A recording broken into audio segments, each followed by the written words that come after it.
Yesterday's show about Chris Hedges saying he won't vote for Biden because Biden helped vomit up Trump is pretty popular so far. The debate between Brianna Joy Gray and Noam Chomsky has been shared broadly on social media.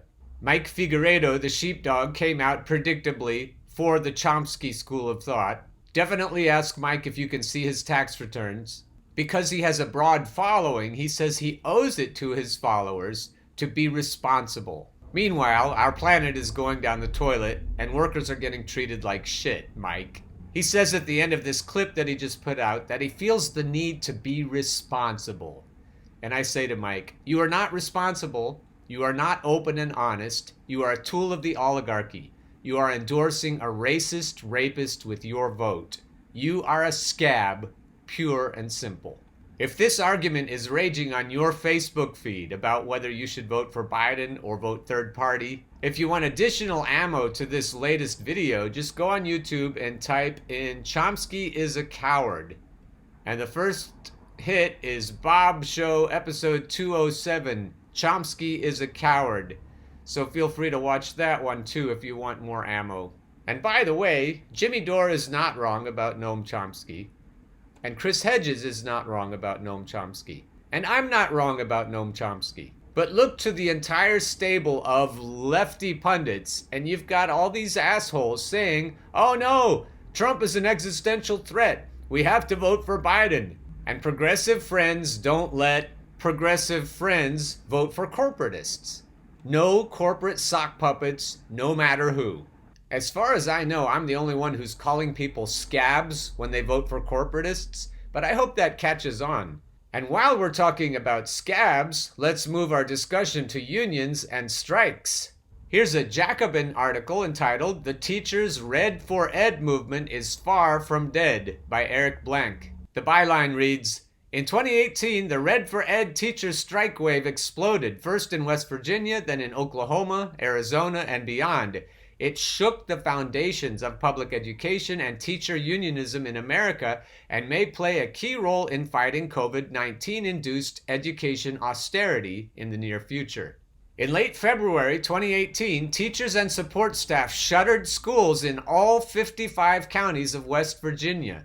Their strike inspired educators across the country and raised hopes that a long-awaited revival of organized labor finally may have arrived. That spring, school employees in Oklahoma, Arizona, and beyond walked out to demand increased education funding and better pay. Confounding all expectations, these actions erupted in Republican-dominated red states with weak labor unions, bans on public sector strikes, and electorates that voted for Donald Trump. The Red for Ed movement soon spread nationwide, with strikes throughout 2019 paralyzing school districts in Democratic cities such as Los Angeles, Oakland, Chicago, and Denver. How has this Red for Ed movement developed over the 2 years since West Virginia?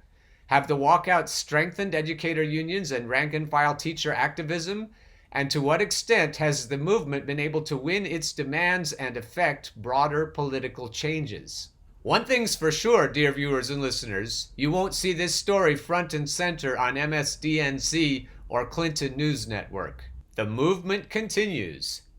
Though educator militancy predates 2018, one of the novel impacts of West Virginia was that it immediately set off a wave of similar workplace actions, particularly in Republican-led right-to-work states. Despite bans on public sector strikes and relatively weak labor movements, the spring of 2018 witnessed statewide teacher strikes in Oklahoma and Arizona, as well as one-day walkouts in Kentucky, North Carolina, and Colorado.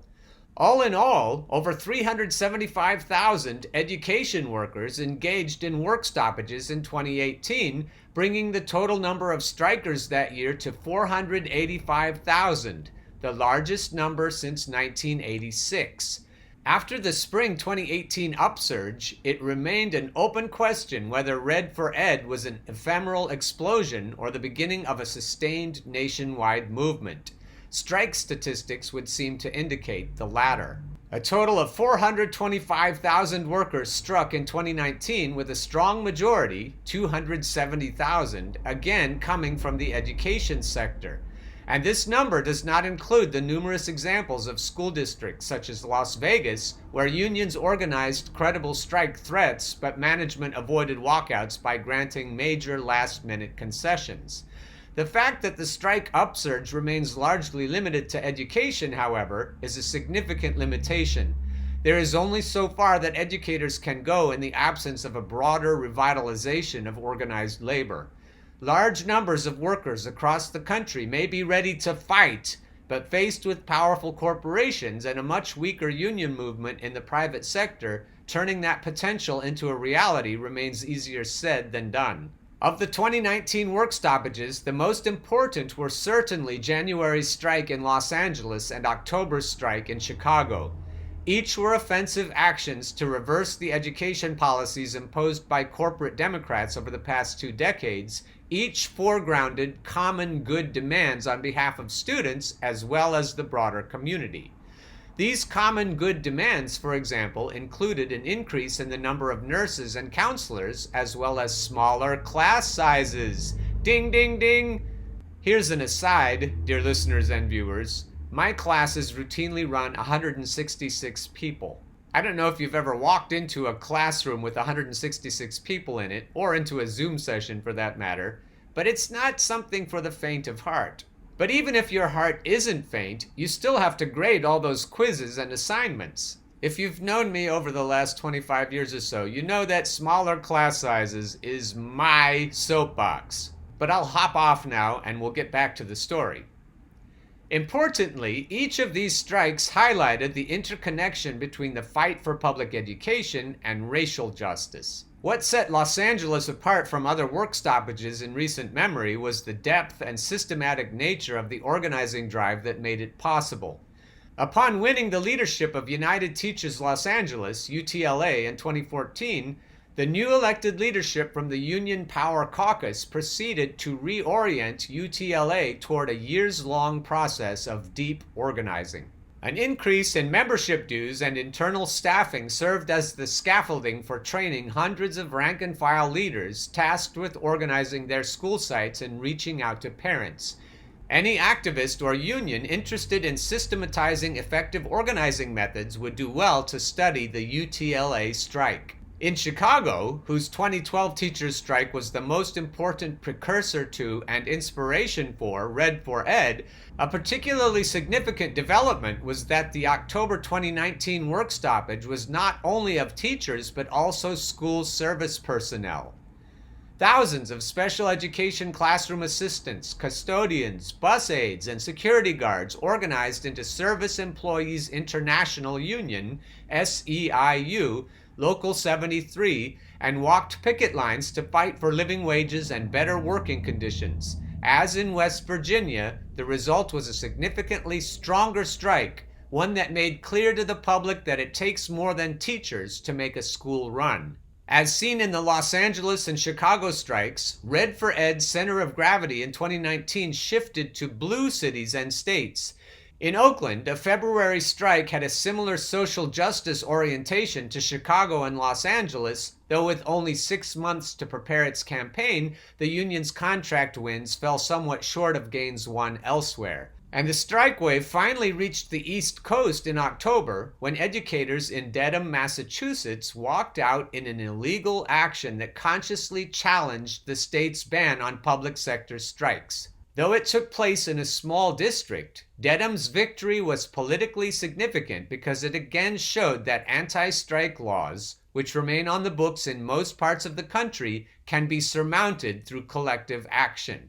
That's why I like to say, dear viewers and listeners, that there is no illegal strike. If you're organized to the point where you bring the bean counters to their knees, that becomes a legal strike, because they make it legal after the fact. Back to the story. Republican-led states also witnessed important work stoppages in 2019. In February, West Virginia educators organized another victorious statewide strike, which succeeded in stopping the introduction of charter schools. Nashville, Tennessee educators organized Wildcat sickouts in May against budget cuts. On November 14th, educators in Little Rock, Arkansas organized a one-day strike to stop racial resegregation and to demand democratic local control of their school district. And Indiana teachers followed suit on November 19th in a statewide walkout to demand more funding, better pay, and an end to over-testing.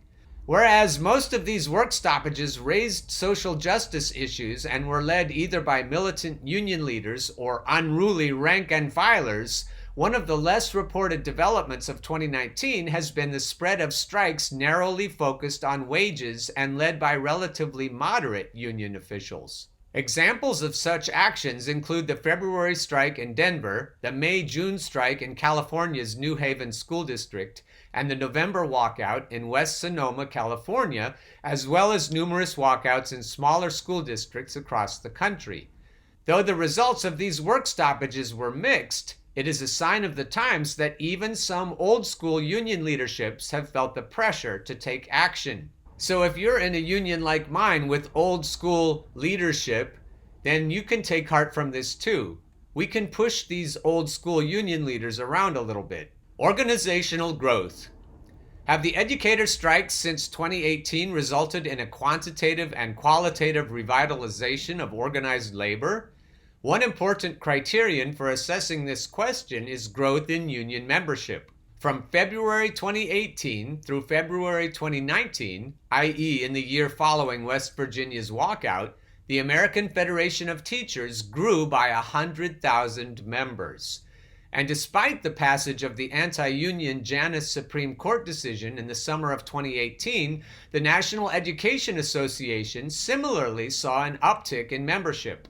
To quote Education Week journalist Madeline Will, the groundswell of teacher activism across the country over the past year might have attracted more members. I have to say to anybody watching this video, we need to get this news out. We need to encourage people to look at what the teachers are doing and follow them into battle. Data from the specific unions that coordinated statewide strikes confirm a hypothetical link between strike militancy and union revitalization, though with an important caveat. The available evidence suggests that union membership grew in the wake of successful union-led strikes. Ineffectual strikes, in contrast, led to a decrease in dues payers. Unfortunately, the absence of membership data from the district-wide unions precludes incorporating their experience into our analysis. As such, we rely on the membership numbers for the statewide unions. And this is me talking. And again, that shows you that you have to win the strike in order for it to become legal after the fact.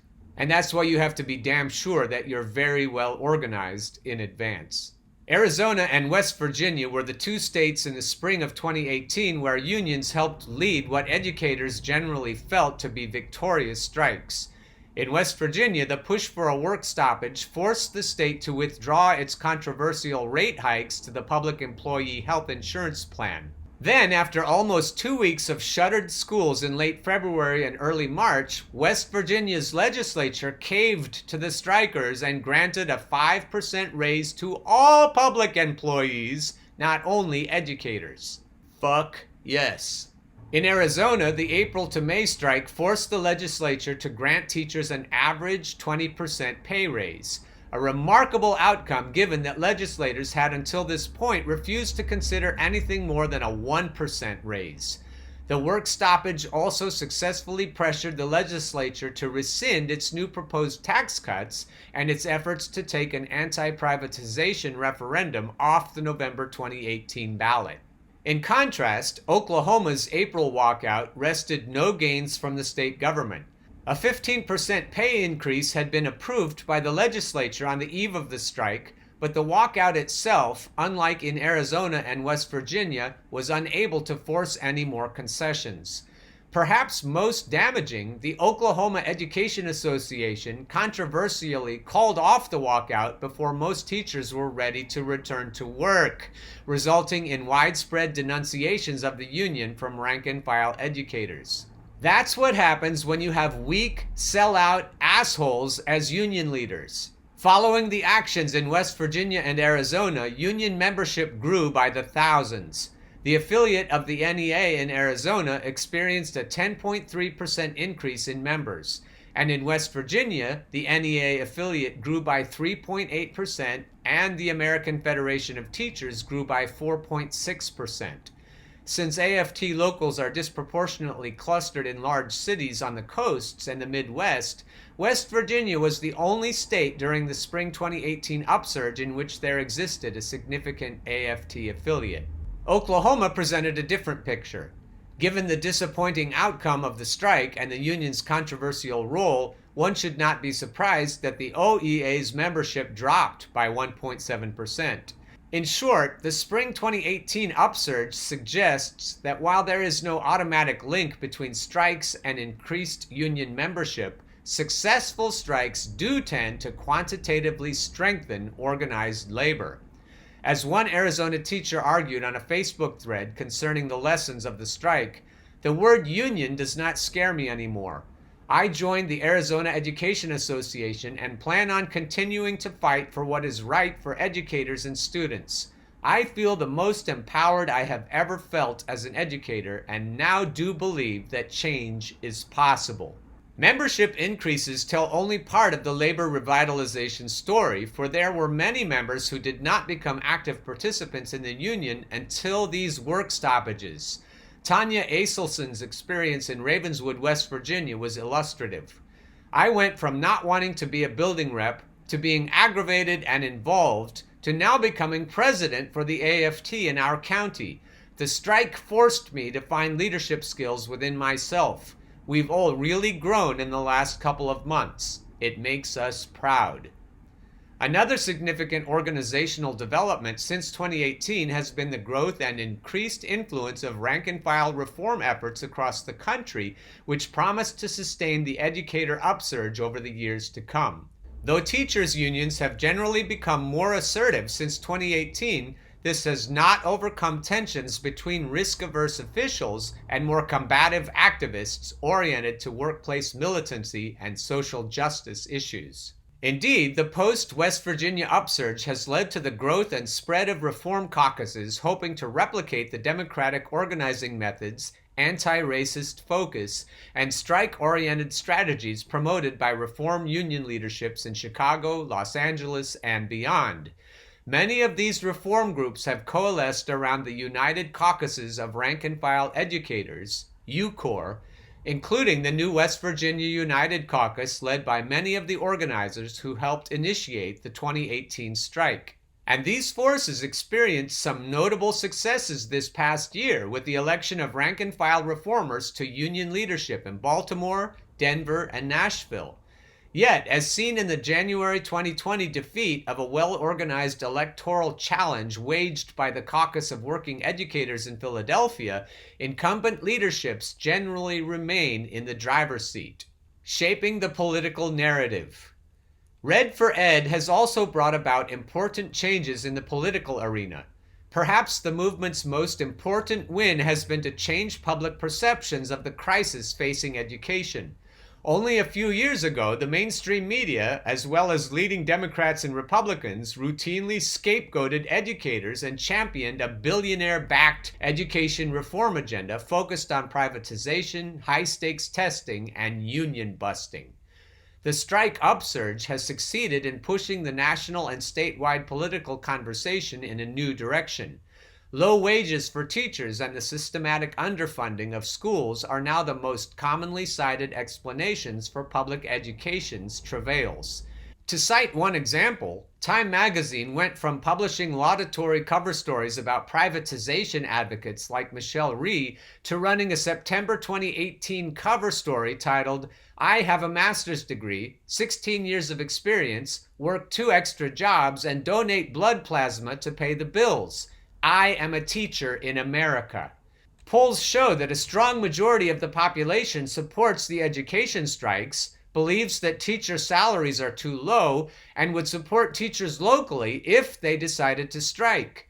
Scholars have also documented how the walkouts have directly impacted public opinion in affected regions. An original survey conducted by Columbia University sociologists in the 6 states that experienced walkouts in 2018 found that the strikes had large, direct, and positive effects on mass attitudes, even nearly a year after the strikes originally occurred. Noting that the impact upon parents was particularly pronounced for conservatives, Republicans, and those without personal experience with unions, the study concludes that not only did the teacher strikes appear to succeed in establishing a greater sense of common fate between parents and the teachers, but the strikes also increased individuals' own interest in labor action, though not necessarily through traditional unions, suggesting a potential multiplier effect that could inspire greater labor mobilization, especially strikes. And, dear viewers and listeners, let's call these strikes what they are. In red states especially, these are wildcat strikes. These are illegal strikes. So if teachers can do an illegal strike, anyone can do an illegal strike. The whole fucking country can do an illegal strike.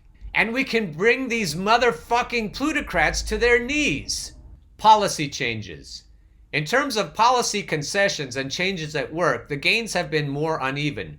As noted earlier, some of the strikes failed to win any concessions. This was less common in 2018, when state legislators were generally caught off guard by the strikes. By 2019, however, they were clearly better prepared. In June 2019, the West Virginia legislature took advantage of the end of the school year to ram through the same charter legislation that striking educators had defeated just a few months earlier. Arizona's movement still has not recovered from the blow delivered by the right-wing state Supreme Court's decision to unilaterally remove a progressive funding initiative from the ballot. And in New Haven, California, educators returned to school after 14 days of striking without wresting any major concessions from the district. That said, most strikes since 2018 have won significant pay raises for educators and, as such, have been experienced as at least partial victories. These wage gains have eased material survival for thousands of teachers and simultaneously serve to confirm that teachers deserve respect in the community and dignity at work. Gains beyond pay raises have been more limited. While the Los Angeles and Chicago strikes were able to win some common good demands, these broader victories were the exception rather than the rule.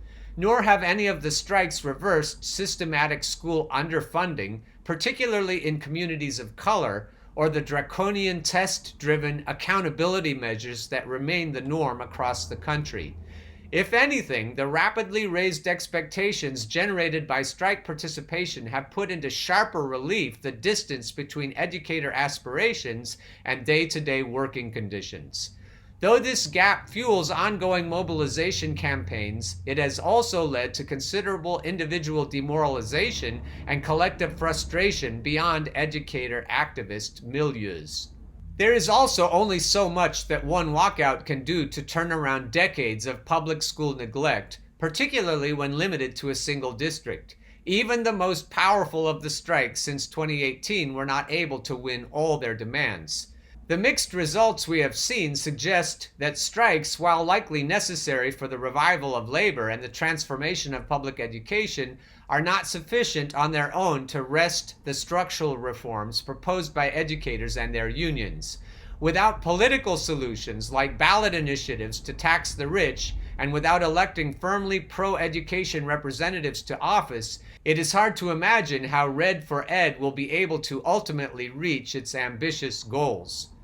For a glimpse at how the energy of workplace action can potentially feed into changes in political office, consider the case of Kentucky, where a teacher-led political insurgency took down Republican Governor Matt Bevin. In response to the governor's push for austerity, Kentucky educators walked out by the tens of thousands in the spring of 2018 to save their pensions and fund public education.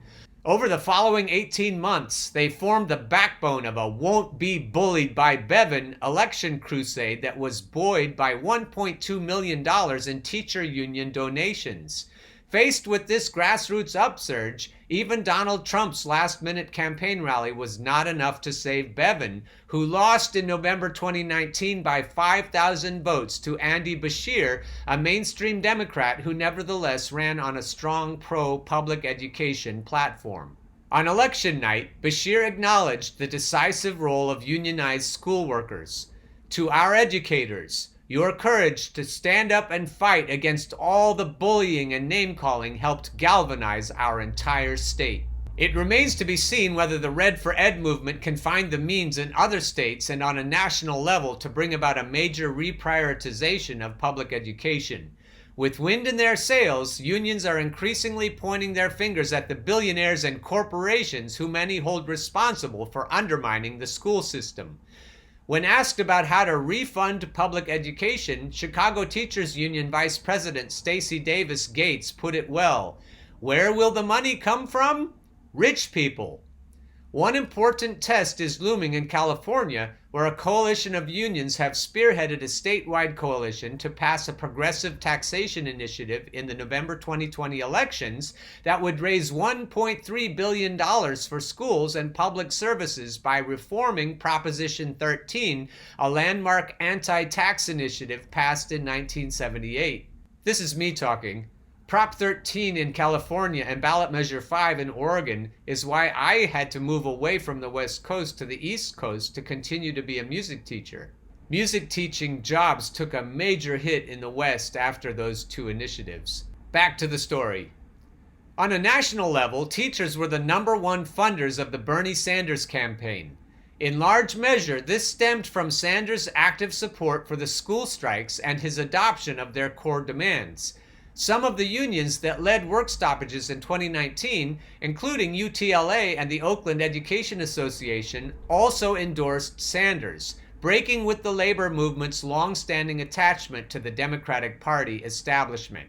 So this is me again. When your motherfucking labor union leaders in education start to support people like Joe Biden or Hillary Clinton, it's time to roast those assholes.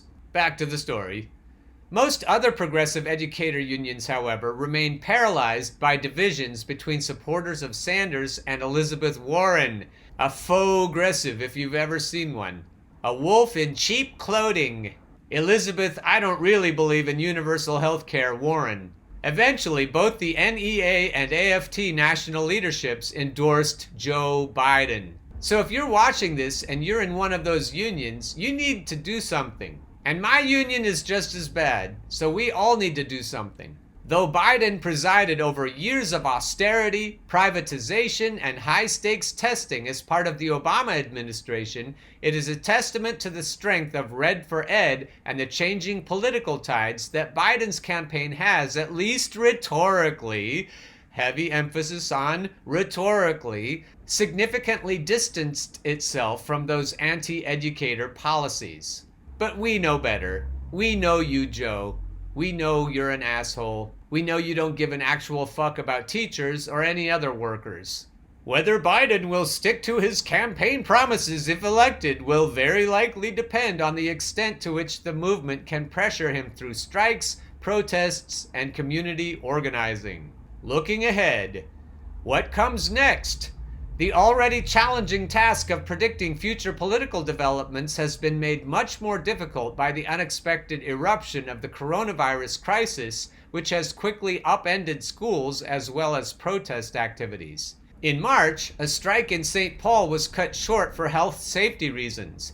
In New York City, rank-and-file educators led by the movement of Rank-and-File Educators Caucus forced the mayor to close public schools, a step soon after followed by districts across the country. Right now, school reopenings across the country have been uneven, some remaining shuttered in response to teacher protests in cities like Chicago and Los Angeles, while many others have reopened only to immediately see COVID-19 spikes. Teachers and students throughout the country continue to be exposed to unsafe and unhealthy working and learning conditions, particularly those whose unions did not lead a strong pushback to their district's reopening plans. A virus-induced funding crunch for local and state governments could lead to an even more severe reprise of the bipartisan austerity, privatization, and union busting that prevailed after the 2008 recession. But there is at least one big difference from the last economic crisis. A robust educators movement now exists and is ready to resist any such attacks. As such, The future of America's public schools will remain tied to the Red for Ed movement for the foreseeable future.